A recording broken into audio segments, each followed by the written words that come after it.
Bay. He didn't tell Naeem about it because he didn't want her to worry, and he thought that if he washed his face and scrubbed behind his ears, he'd be okay. It was like poison ivy, where pus spread across his whole face from scabs and attacked his eyes so that his eyes would shut. It can get very serious and blind you if you don't treat it. In Washington, he'd had to have 6 shots of cortisone for it a few years ago. Finally, they came across a sign that said Mrs. Jane's Place to Stay, which was a bungalow run by a Jamaican woman with a bunch of kids and lots of cats that had 1 room for rent, no air conditioning. And Naeem wanted to stay there because at least they'd be helping this woman out. So they took the room.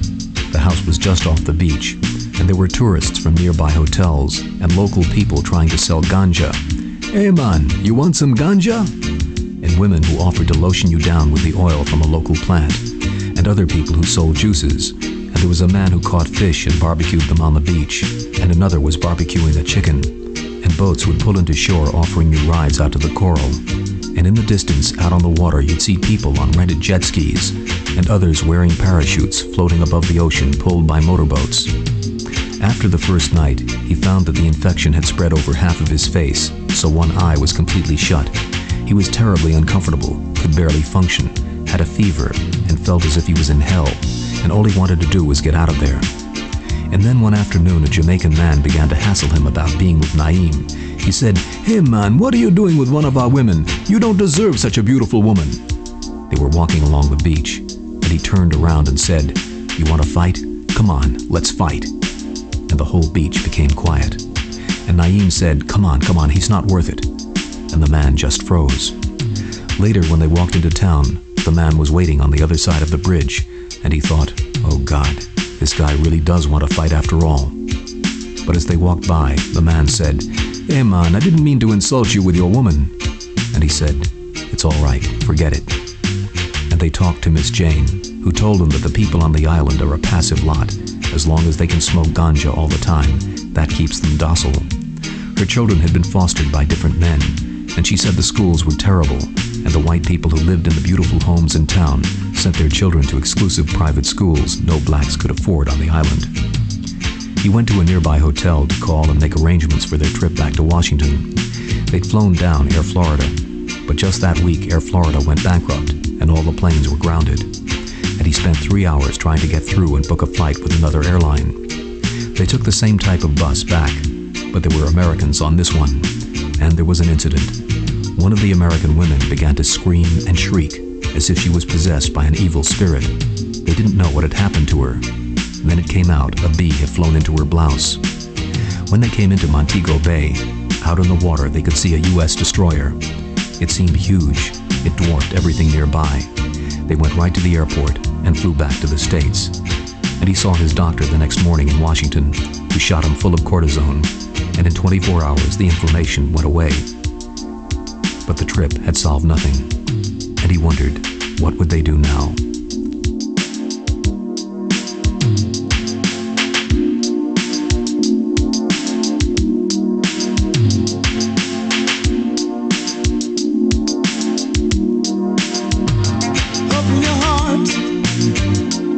So wide, I wanna come inside.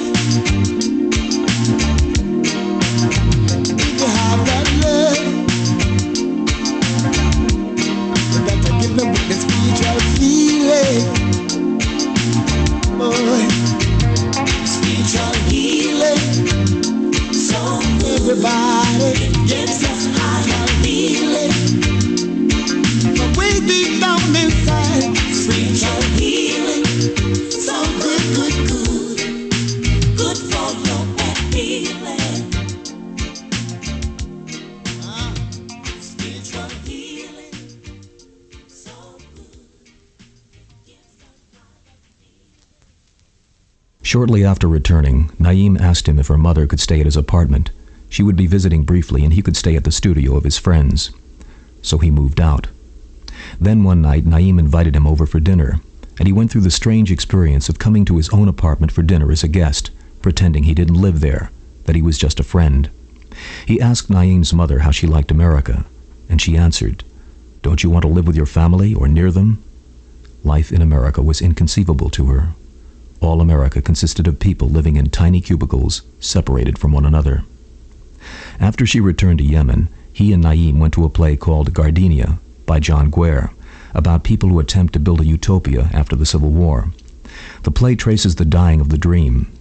In the last scene, the leading character, a woman who is going mad, dying of an incurable disease, comes to visit her lover in prison to tell him that it's over. The dream was false from the start. She was a fool to dream that the commune could work. She renounces the relationship, returns to an asylum, and commits suicide. And there's a musical theme throughout the play, Beautiful Dreamer. Naim identified with the characters and their dream, and the fact that it hadn't worked out, and she saw her own life in the play. Afterwards, they had a drink. She didn't speak. But when they returned home about 10:30, they began to fight. He was annoyed that she was upset by the play. Damn it. Every single time I try to take her somewhere to make her happy, to give her a nourishing experience, she reacts to it totally inappropriately. Why are you upset? He asked. Because it's so sad that these people had a dream and the dream failed. Why? Do you see our relationship the same way? I don't want to talk about it. What do you mean you don't want to talk about it? He said. And then she began to speak about everything that had annoyed her from the start in their relationship. All I wanted from you was a sense of commitment. I came all the way from Yemen and I get nothing from you. And she brought up the Yemeni sword and his lack of appreciation for that. She'd spent all these years, and for what? She thought she'd been building a home, but she had been doing nothing, going nowhere, and Lydie Breeze, the character in the play, had been trying to build a home, and it hadn't worked either. And he asked, well, what about your attitude towards your parents and our relationship? How can I accept the burden of marrying you when you've told me that your father would be jailed as a Zionist spy and you'd never be able to go back to your own country, which you love? Don't you think that affects me? And as the arguing continued, and the evening wore on, they got more and more upset. And he went into the bathroom because he couldn't be near her anymore. Everything was unraveling. She was extremely bitter. And she told him that she'd had an affair with a young man in Yemen, a young Peace Corps worker there. And then he admitted his brief affair with Sheila. And when he burst into tears, she said, I didn't come all this way to make you sad. I'll just have to start again. I thought I might have a home here, but I don't, and I'm going to have to start all over again. And she repeated this phrase over and over again. And he said, I tried my best, and began crying again. And she grew furious and banged her fist against the bathroom door very hard and said, I'm stronger than you are, you bastard. I've had to be strong all my life. I supported myself through school. You can go ahead and cry. You Americans are all crybabies. That's all you Americans know what to do. Then she sat down on the toilet seat, looked out the window, and began crying herself. She'd seen something outside. He got up and looked out, and there was a bag lady in the park below, stretching out on a bench and putting a blanket over herself. And Naim said, my God, look at that woman. At least I have a place to stay. She undressed and said, come to bed. And he wouldn't. He lay down on the floor. Then he went out for a walk. Finally he came back, and she said, I wanted a child from you, but I don't want it anymore. You were the only person I wanted a child from, and now I don't want a child from anybody. And she alluded to a time years ago when he'd suggested that they both become photographers together and travel around the world, and he hadn't meant it seriously. It was just a fantasy. But she brought it up now. You don't know how much that meant to me, the thought of a shared life together. I know it meant nothing to you. You probably don't even remember it, but it meant the world to me. And she was right, because he didn't remember it. And he said, let's get married. And she said, no, you don't mean it. And he said, half-heartedly, yes, I do, let's get married. But she said, it's too late. Too little, too late. You should have done the right thing at the right time. And they drove to the airport a week later, and he said, I can't believe you're leaving again. Don't go. And she said, I should never have come back. He felt like a failure. In the airport, he wrote a note on a slip of paper. He said, don't open this now. Open it on the plane. The note said, I know this isn't the end. I love you. And then she left. They hugged at the gate, and there was a feeling of finality, and he felt devastated. But he received a letter from her a few weeks later. She'd moved into a house with someone who worked at the Institute, an American woman from Kansas. Now she had a home with a small garden, and she was going to tend the garden and try to fix the house up. In the letter, she said she should never have come to Washington that summer, that it hadn't been right from the start, She was a different sort of person than he was, and she didn't want to pursue if-maybe kinds of things. She was going to be turning 35, and he was turning 29, and she said it wasn't for her. She needed a home, but she left her telephone number. And he called and said he missed her, and she said, "Well, you should never have let me go." And he asked, "What can I do to get you back?" And she said, "Well, you have to come here." And he said, "Oh?" And he agreed half-heartedly and said he'd get back to her. And she sounded very skeptical, and the conversation ended coldly. She said, "Take care of yourself," and hung up. He'd left B'nai B'rith and begun to work at the recording studio of some friends. He was an account executive. His job was to bring in contracts, but he wasn't succeeding very well because he was torn by doubts, regrets, thoughts of Naeem. Then he decided he'd go to Yemen. He had little money, but realized that B'nai B'rith had taken money out of his paycheck for retirement, and he had just under $2,000 coming to him. He'd use that to get there. So he bought a round-trip ticket for $1,500. And this decision to go to Yemen was made during the Jewish High Holy Days, during Rosh Hashanah and Yom Kippur. And he felt very strange and alienated from his family and the world that was tied to these celebrations.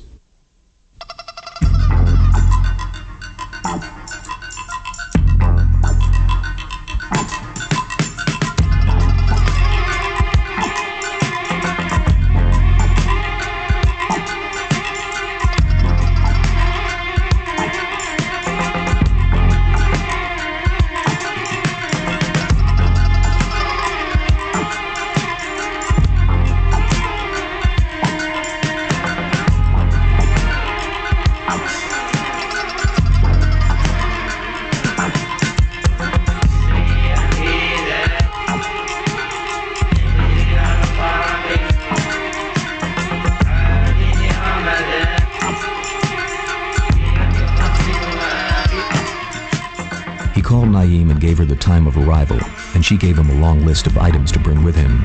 A kosher salami, body lotion, he couldn't find desert flour, some kind of bleach, and some books.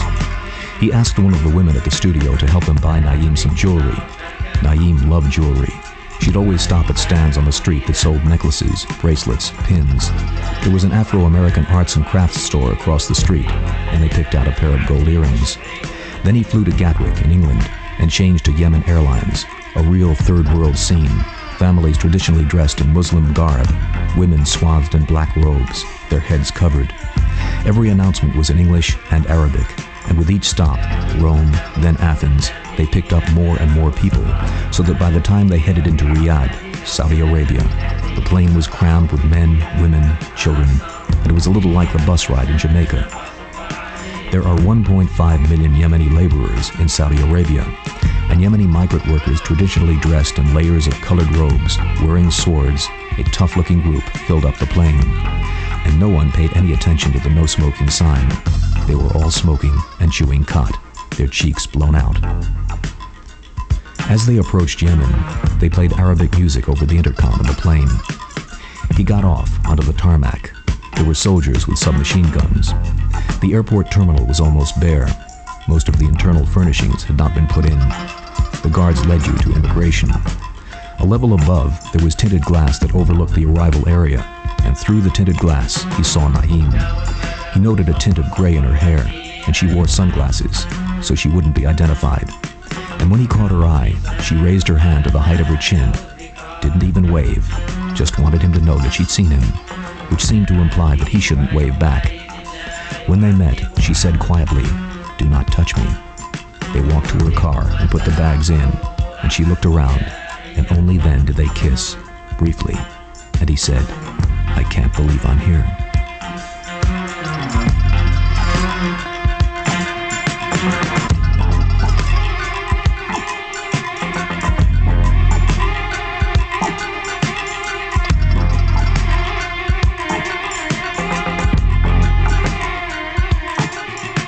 His first images of the country were huge billboards of Colonel Salah, the military dictator, in a uniform with rows of medals on his chest.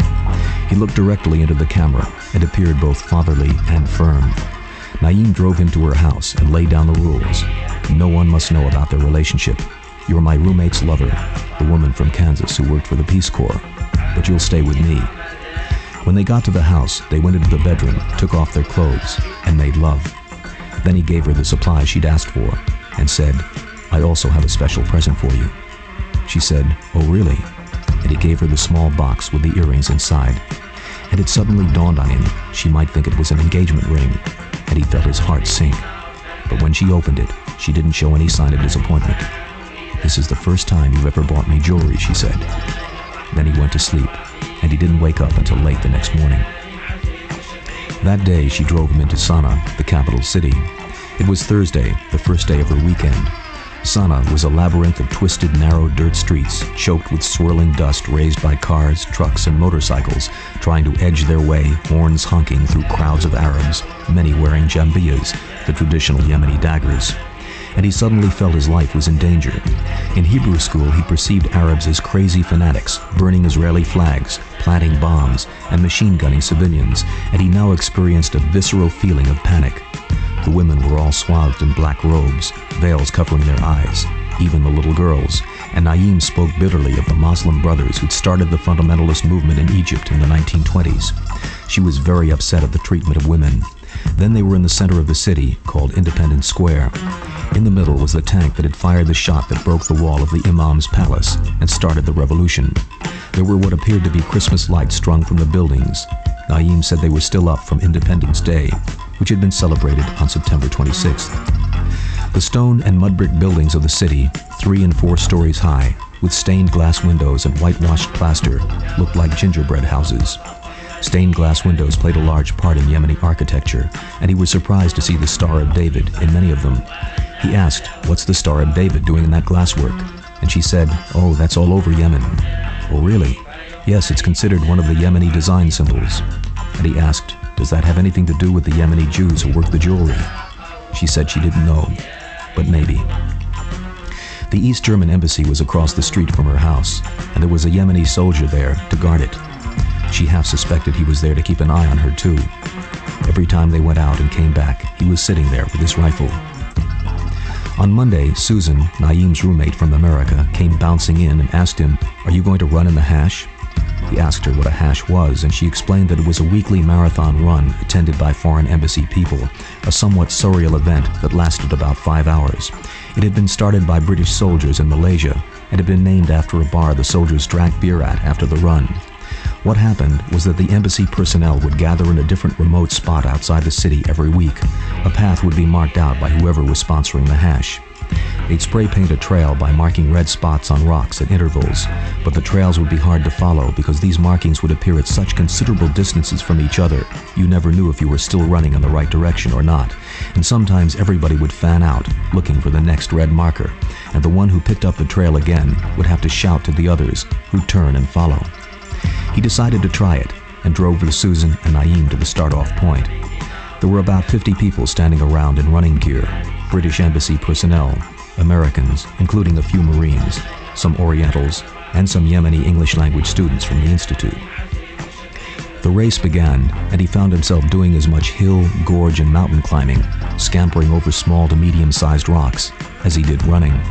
The marathon seemed to test your eye-foot coordination as much as your endurance. Then he was running along a plateau, looking down at other runners scattered across the valley below, moving in different directions. And on a ridge, he came upon a camel with blinders, harnessed to a large stone mortar, which it pulled around in small circles. A young man with a cataract in one eye smiled as he passed, and said in a strong Yemeni accent, "Another way to make sesame seed oil." Then he was jogging through a small village, and barefoot boys ran alongside him, screaming, "Oopa, oopa, oopa!" And later, he passed what appeared to be a large dirt parking lot, enclosed in a barbed wire fence, lined with rows of cement bunkers, long rectangular canvas tents, and corrugated shacks, crowded with people, and realized it must be a Palestinian refugee camp. He'd been running for 3 hours by now, and it was turning dark, and he was totally exhausted as he looked down at the lights of cars and trucks on the main highway below him, and watched the beautiful sunset on the horizon, distant mountains edged in a bluish hue, with stars above them, and felt an exquisite sense of joy envelop him, thinking, "Nothing matters except that I'm here, because I'm here." After the race, they gathered at the home of a British embassy official, where the winner was announced, and had to drink down a tankard of homemade beer. Those who'd run the hash for the first time had to sign a book so that a record could be kept of all those who'd run it through the years. Then, when he and Naeem were in line waiting for food, another teacher at the institute came up to Naeem and asked, "Oh, where's David?" And he felt a sinking feeling. She didn't really answer, and he realized she had a lover there, but he never asked her who David was. The next weekend, he chewed khat for the first time, which, according to the tradition of the country, is chewed while drinking Canada Dry club soda. In fact, there are arches in the city of Sana'a in which the pillars are sculpted in the form of bottles of Canada Dry, which has become a cultural symbol. The khat chew started around 4 and lasted until midnight. David showed up. He presented himself as just another teacher at the institute. He was an American from the Midwest. He seemed very withdrawn and uncomfortable, and left early. There were about 10 people sitting on the floor leaning against pillows. In the center of the circle were bunches of twigs with leaves. You'd pull off a leaf, chew it, and drink Canada Dry. After a while, he experienced the relaxed well-being he felt from drinking alcohol, but with the focus of cocaine. According to tradition, you stored each chewed-up leaf in the corner of your mouth while you chewed another. Someone said that chewing khat made her feel like a hamster. Then you'd sip your Canada Dry while you were holding the leaves in your cheek, which he found difficult at first. After an hour or so, you'd spit the accumulated khat into a jar. Then they went to visit Naeem's parents in Taz, a city about 30 minutes away by car. Naeem's brother, who was in the military, drove because it was easier to get through the military checkpoints. They ate dinner sitting on the floor around a table the height of a coffee table in America. Naeem, her younger sisters, and her mother served him, her brother, and her father, and he sensed what it felt like to be a man in this country and experienced a rush of power, that the women were there to wait on him and to please him. They ate a stew with different kinds of bread which everyone dipped into the same bowl, and her father was absolute dictator. Whenever he wanted anything, he'd speak firmly, and his wife would drop whatever she was doing and bring it to him. After dinner, they watched television. First, there was a Kuwaiti music video. A man, singing in Arabic, was filmed walking by a tomb, then standing on an airstrip, then appeared to be leaning against the wall inside a mosque. The song went on for about 15 minutes. This was followed by a commercial for Canada Dry. The film was old and scratched with long white vertical streaks down the picture. The film showed Westerners in clothes and hairstyles of the 60s and early 70s drinking Canada Dry in a variety of glamorous city settings. The soundtrack, in Arabic, sang in praise of the soda. The world news began with the image of a globe spinning against a neutral white background. The words, "The World News," slanted slightly to the right and off-center appearing below it. Then an English-speaking female announcer, her head covered with a black scarf, said, "Good evening, ladies and gentlemen, and now the World News." There were shots of Colonel Salah greeting a delegation of Palestinians, with martial music playing in the background. It was November 2nd, Palestinian Day, the date of the Balfour Declaration, promising Palestine to the Jews. For the Arabs, it was a day of great mourning, and they were filming official government ceremonies honoring the Palestinian people. He had never heard of this holiday, celebrated in the Arab world. Then photographs were shown of what appeared to be a protest demonstration in Jerusalem. Israel was described as the occupied lands. The news continued with a report on what the announcer called the Zionist occupation of South Lebanon. The news ended and was followed by Al Jarreau singing a song in a nightclub.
They returned to Sana'a, and the next afternoon sipping coffee at the Peacock, a small restaurant down the block from the house, while Naeem was away at work. He felt a hand on his shoulder and a familiar voice said, "Welcome to Sana, D.C." He turned, and it was Ali from the boarding house in Washington, Naeem's former lover. They shook hands, and he said, "Sana, D.C.?"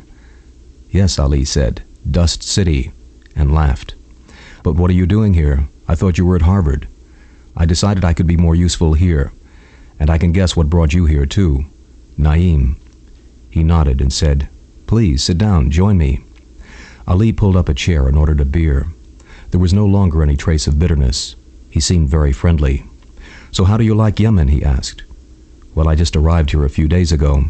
I know almost nothing about the country except for what Naeem has told me, and I'm sure her perspective is different from yours." So Ali told him that prior to the coup in September 1962, North Yemen had been a feudal state of warring tribes. The revolution had been followed by 8 years of civil war, but now the situation had stabilized under Colonel Saleh, who was trying to modernize the country by playing the East against the West. "It's a complicated situation because of the different players in the game," Ali said. "First, there's the National Democratic Front, a guerrilla group of about 5,000 Marxists and nationalists, armed by Libya, Syria, and South Yemen with Soviet weapons. Then there's South Yemen, which is tied to the NDF in its attempt to overthrow the North Yemen government and to unite the country under Marxist rule. The Soviet Union, on the other hand, in an attempt to maintain good relations with North Yemen to counter the influence of America, has distanced itself from the NDF and South Yemen and has actually sold millions of dollars of military hardware to North Yemen, has trained its army so that it has enjoyed recent successes against the insurgency, and has helped to build the Red Sea port of Hodeidah, the Sana'a airport, a major highway, and some industrial projects. And in exchange for this, North Yemen abstained from a UN resolution condemning Russia for the invasion of Afghanistan. Then there are the northern feudal tribes, which are interested in maintaining their independence from government control. They're heavily armed, conservative, and fiercely anti-communist. Saudi Arabia sends them a lot of money to keep them that way. Which brings us to Saudi Arabia, which finds itself in a delicately balanced situation. It wants North Yemen strong enough to withstand the communist threat, but not strong enough to take back the Asir region, which Saudi Arabia invaded and occupied in the 1930s, and which North Yemen still considers its territory. So while it pours money into North Yemen to maintain the country's stability against forces of the left, its support is limited by the unsettling prospect of a neighbor powerful enough to reconquer its land. The situation is characteristic of the Middle East as a whole, Ali added. They fell silent. An old man came in and stopped at their table. He showed them a Timex watch in a display case. It looked as if it had been stolen. Ali spoke to the man in Arabic, and he moved on to another table. Then the owner physically threw him out into the street. The people sitting next to them were talking about opening a pizza parlor in Sana'a, featuring authentic Chicago deep dish pizzas, which were similar to traditional Yemeni dishes. Then a bearded man in an old, rickety wheelchair was wheeled in by friends. Ali said he was a Palestinian, wounded in Lebanon. His feet were burned, he said. The conversation at the next table turned to Halloween, which had been recently celebrated. A woman told the story of a child she'd seen at a party, wearing a monster mask. She'd asked, "What are you?" And the child had said, "I am evil." And what is evil? Evil, the child thought for a moment, is power.